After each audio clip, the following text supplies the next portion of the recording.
Hi everyone, I am Dave of Dave Skinks here. Thanks for joining us with another video. We're going to be going over how to take down an enclosure and get it ready for winter. In this case, we're going to be putting in new substrate. And if you watch one of our last videos, we actually got some isopods from one of our reptile friends, some powdered blues, powdered oranges, and dwarf whites. And we just started with enough for one enclosure in February, I think it was. But now we have 20 enclosures, and we've slowly been building up these isopod colonies and migrating them to new enclosures. And maybe about 10 to 12 of the enclosures have isopods. And when that's happening, we're actually going to leave the substrate in. If we need to take a little bit out, we'll add a little bit more. But we don't have to go through the full takedown and disinfectant, kind of old school way, but the practice that most individuals exhibit, especially if they only have one blue tongue. And so hopefully this lesson will be relatable and something that you can adopt in your own home. So let's get started. We're going to start by taking off the glass. They just pop out. Setting them off in a safe place.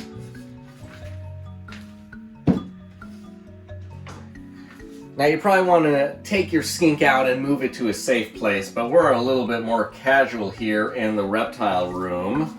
And this is a female that Blizzard produced a few years ago. She's probably going to be breeding for us this coming year. But I'm just going to set her down and do my best not to step on her. And then something that I really like is adhering to products in the reptile tank that can go straight into the dishwasher. And so that's what we're going to do. We're going to take everything out, we're going to put it into the dishwasher so it can sanitize all them in time for winter. And the reason we tend to do this in October, about this time of the year, right before brumation, is because when you send the lizards into cold, their immune system drops and they're more susceptible to being incapable of fighting off a bacterial infection, a skin infection, something that their body would easily fight off. When they're so cold, it's extra challenging. So we like to give them fresh substrate because they're going to be burrowed for a couple months, and why we like to sanitize all their products just to eliminate an increased chance of something going wrong. Alrighty. Now I'm going to put on my special Q gloves. And it's going to get a little dusty in here, so I am using a nice protective mask. Alright, so we're gonna start by scooping everything out. So bear with me.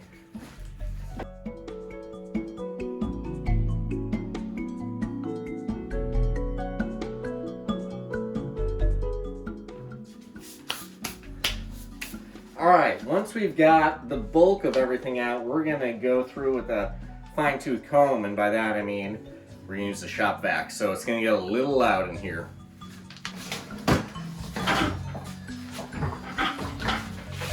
Alright, so we're using a Craftsman, a 16.5 gallon, and if you're only doing one tank, you don't need anything nearly that big.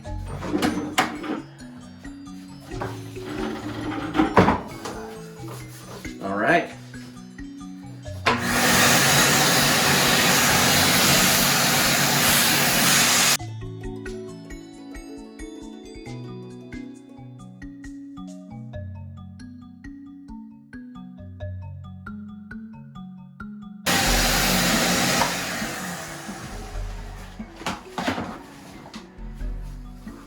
Woo!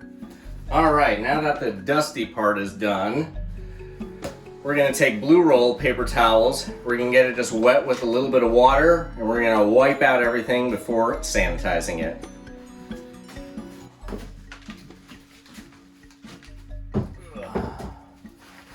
Now we want to use blue roll because that's what they use in shops and garages.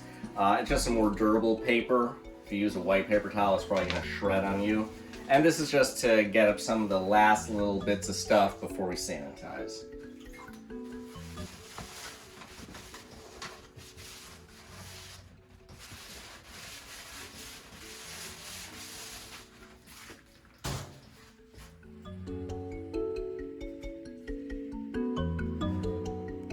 Now that we've got the tank cleared out and wiped out, we're going to sanitize it. This is the product I use, Nature's Miracle Cage Cleaner. I use it because it's inexpensive and readily available. Honestly, the best product that's out there is the F10 veterinarian disinfectant spray, but that is really expensive and quite often it's out of stock. So if you can get it, that's the best, but this is a pretty good second. And we're just going to spray and wipe.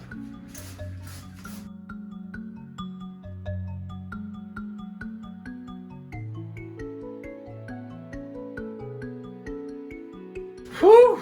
All right, so when we're all done, this is about what we want to be left with. Now it is time to add fresh, loose substrate into our Blue Tongues enclosure.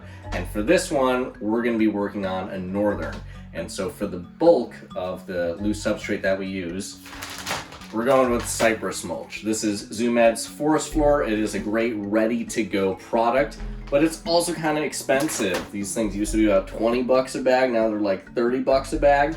So another option is to go to your Lowe's or Home Depot and get No Float brand cypress mulch. That one is pretty safe, but ultimately you have to bake it in the oven to sanitize it, and we'll go over that in just a little bit.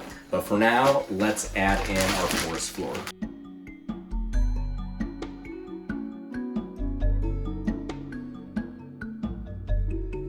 All right, so this is about how much cypress we want to use. I'm probably at about 2.5 inches. I know a lot of people like to go deeper. In my experience, they don't dig down that deep. They just want to be able to be covered when they burrow and feel safe. And the deeper the substrate is, the more condensed it is, and then it almost becomes more challenging for the skink to burrow underneath. They tend to burrow under their water bowl or their hide, something that almost is a little bit easier than just digging straight into the ground. And then the deeper it is, the more bacteria it can harbor because there's less airflow, there's less humidity escape. And so there's a few reasons why we only stick to roughly the height of the skink off the ground. About 2.5 inches or so is pretty good. We're also going to be adding in a few other ingredients into our substrate mix, so let's go get that. So some of the substrate products we use, like the Zoomed products, they are designed to be reptile safe. They are good to go straight from bag into your reptile enclosure. If you want to sanitize them, you got my full support, whatever makes you and your reptile comfortable. But ultimately, those products can get expensive. And so I like to purchase a few garden or hardware store products like organic topsoil, like this sphagnum peat moss, hopefully you can see that. And in order to make them reptile safe, we need to sanitize them. Previously, I had preached you can stick them in the freezer for a few weeks, all the germs will kill off, and when everything thaws out, nothing else will be alive. But that is actually obsolete. It certainly kills some of the germs, but not all of them. The best thing to do would be to bake it in the oven. We bake it at about 285 degrees Fahrenheit for 45 minutes. And so I'd like to show you what we do here. So we're first gonna just take out a bunch of the substrate and put it on a baking pan to get it ready for the oven.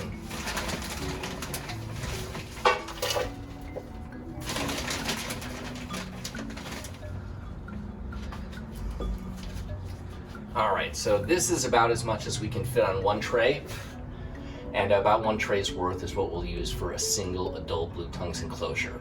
And the only difference I do with this for a northern enclosure versus an Irian Jaya, for instance, is maybe a little bit more of this, maybe about 50% more. I'll also maybe add in a little bit of cocoa husk, the cocoa earth product. That's about it. Other than those two, for those species, I treat them exactly the same. So now let's get it in the oven and get it sanitized.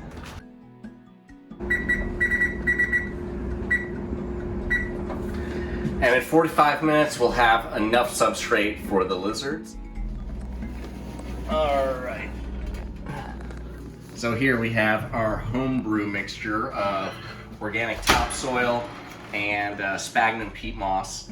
It's been baking at 285, and so we're doing this a little staged. It is actually cool. Once you take it out of the oven, it's gonna be hot, but this is ready to go. So let's go add it to the enclosure.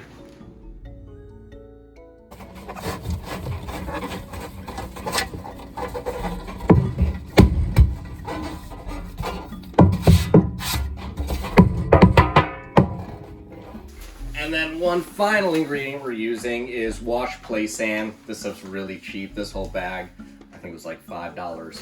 And we're not gonna use a lot, but just enough really helps maintain humidity for these guys. And so we're using, how much is this? This is a 7-ounce, 210 milliliter cup. And we're gonna do about 5 or 6 cups of sand.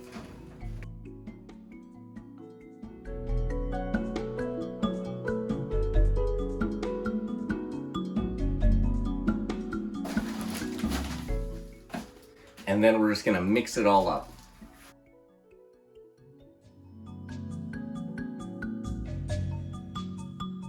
Now that we've got the hot and humid side figured out, which makes up maybe about 66% of the tank, it encroaches past the middle where we're gonna keep the water bowl, and the reason being is cypress is fairly mold resistant, so is the organic earth and sphagnum and peat moss and the sand. It's not entirely, so you can still get some mold growth, especially with the organic topsoil.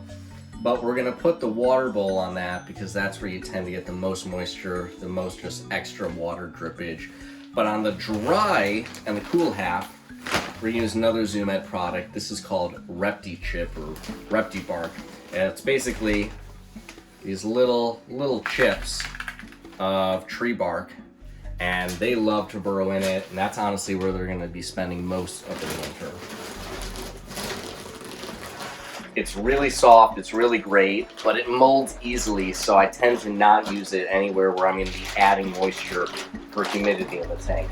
Let's bring back the decor that has been sanitized in our dishwasher and get the tank set up like new. All right, we're also gonna add in some fake vines. I like these, order them from Amazon or the Wish app. They are cheap, disposable. They act as a second hide. They can be molded and moved, and the lizards really like them. Whether you go with green or the fall orange, both are equally good.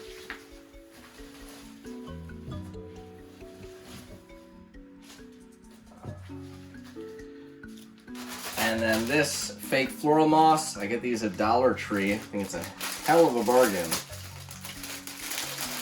I'm going to create an additional soft pad for them on the side.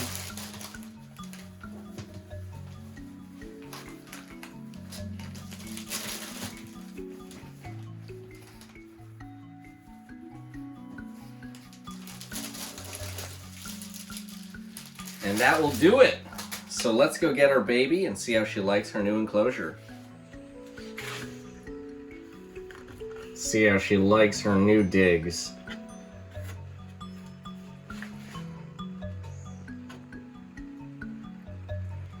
And a lot of people ask me, why do I do ice? And that's because we use filtered water for them straight from the fridge. We have a nice high durable filter in there. It also filters the ice, and it's just faster and easier to pump in both ice and filtered water at the same time. She seems pretty happy, so let's make it official.